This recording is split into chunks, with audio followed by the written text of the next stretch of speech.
اسلامیات پر ان کے کچھ کام تھے، اور ان کو جب کہا گیا کہ کربلا پہ آپ بولیے، انہوں نے ایک جملہ سے کہا تھا کہ دیکھیے صاحب، میرا تعلق تو ہندو دھرم سے ہے، میں اسلام اور اسلامیات کے بارے میں زیادہ کچھ نہیں جانتا، بس میں اتنا جانتا ہوں کہ حسین صاحب کا چھوٹا سا 6 مہینے کا بچہ تھا، اور اتنا چھوٹا تھا کہ اسے یہ نہیں پتا تھا کہ تیر کھانے کے بعد رویا جاتا ہے یا ہنسا جاتا ہے۔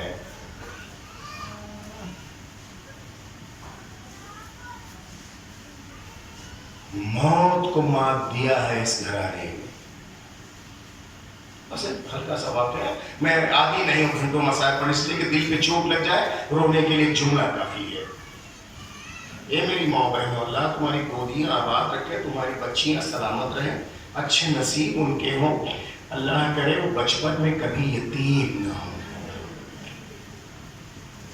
اللہ کرے کوئی اسے دشمن تماچے نہ مارے، اللہ کرے کہ جو بندے اور بالیاں آپ نے شوق سے پہنائے ہیں کوئی نوچے نہ۔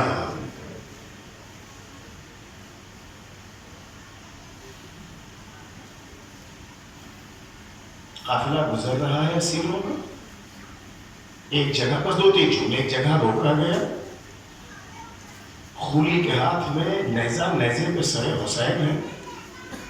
اس نے سہارے کے لیے جگہ زمین کر کے روک دیا، اور جب وہ اپنے ضروریات کو پی کھا کے جب وہ چلنا چاہ رہے تھے تو خولی آیا، اس نے جب نیزے کو زمین سے اکھاڑنا چاہا تو نیزہ نہیں اکھڑ رہا تھا جس پر سر حسین تھا۔ اس نے بہت کوشش کی، جب ایسا عمل نہ ہو سکا تو شمر نے کہا اس کا واحد علاج ہے سر حسین کے چلنے کا، کیا کیا جائے؟ چلو سید سجاد کی پشت پر کوڑوں کی برسات کرو، بس 2-3 جملے، چلو سید سجاد کی پشت پر کوڑوں کی برسات کرو، سید سجاد ابھی کہے گا، سر حسین اپنی جگہ سے حرکت کرے گا اور چلنے لگے گا۔ تاریخ نے لکھا، اے میرے اللہ، بیمار امام، قیدی امام، 25 سال کا بوڑھا امام، جس کے پنڈلیوں کا گوشت کٹ گیا تھا، جس کا سینہ اور کمر چھپ گیا تھا، اس کے بعد جب آئے کہ پشت پر دروں کی برسات ہونے لگی، تاریخ نے لکھا رکوع کی حالت میں چلتا ہوا سر حسین کے پاس آیا، میرا امام بابا،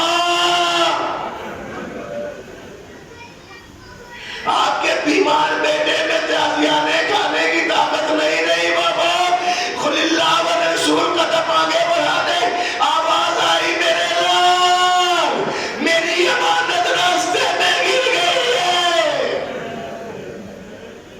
اللہ تمہاری اولادوں کو سلامت رکھے، اللہ تمہاری اولادوں کو سلامت رکھے۔ ایک بار بارگاہ زکر اولیاء مقام میں آگے کہا، وہ بھی اماں، بابا کی امانت سکینہ کہاں ہے؟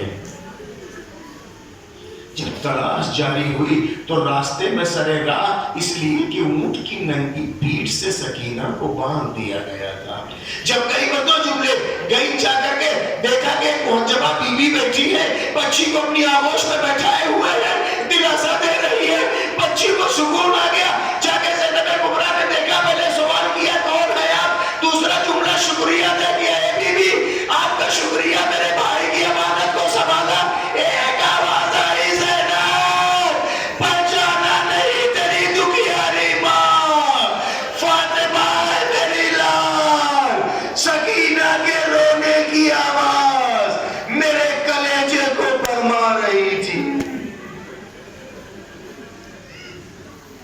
سيعلم الذين ظلموا أيام ينقلبون لعنة الله على القوم الظالمين۔ میرے اللہ میری اس مختصر سے مختصر عبادت کو قبول فرما، پروردگار بانیان ملیس حاضرین ملیس کی دلی مراد کو پورا فرما، پروردگار حاجت مند ان کی حاجتوں کو پورا فرما، جو لا اولاد انہیں اولاد عنایت فرما، جو قرضدار ان کے قرضوں کو ادا فرما، پروردگار مشتاقین ہے جو زیارت سے مشرف فرما، قلب ناظرین پاک یوسف زہرا کو ہمارے اعمال سے راضی و خوشنود فرما، پروردگار سرکار حجت کے ظہور میں تاجیل عنایت فرما۔ حضرات عزاداران مظلوم کربلا، گزشتہ سال بہت سارے افراد اسی خمسہ مجالس میں شرکت کرتے تھے، گریہ کرتے تھے، ماتم کرتے تھے، شاید چند مہینے ہو گئے، شاید کسی کو 1 سال ہو گئے، کسی کو کچھ ہفتے ہوئے، جو ہمارے درمیان نہیں ہے، تمام مومنین و مومنات جس بھی طرح کے جنہوں نے اس میں شرکت کی ہے، چاہے سبیل لگانے میں، فرش اعضاء بچھانے میں، کسی بھی طرح کی مدد کرنے میں، ان تمام مومنین کے مرحومین کے لیے نیز زاہدہ بارو بنت مہدی حسن، مہد حسن، مرحوم ظفر عباس ابن اعجاز حیدر، فاطمہ بنت علی حسرت، فاطمہ بنت الحاج باقر حسین، ارشاد حسین ابن الحاج سجاد حسین، حسینی بانو بنت علی اکبر کربلائی، وجاہت فاطمہ بنت اصغر حسن، اور تمام مومنین محبان آل محمد جو دنیا کے گوش و کنار میں اس دنیا سے چلے گئے ہیں، ان کی روح و تربیح روح کے لیے ایک بار الحمد، ایک بار قول اللہ کی تلاوت فرما کے احسان فرما۔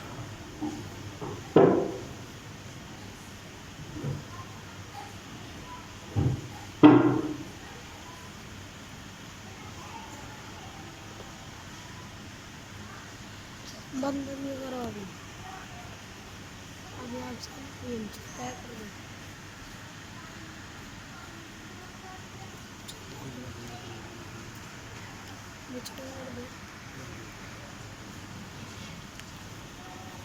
چھوٹا کر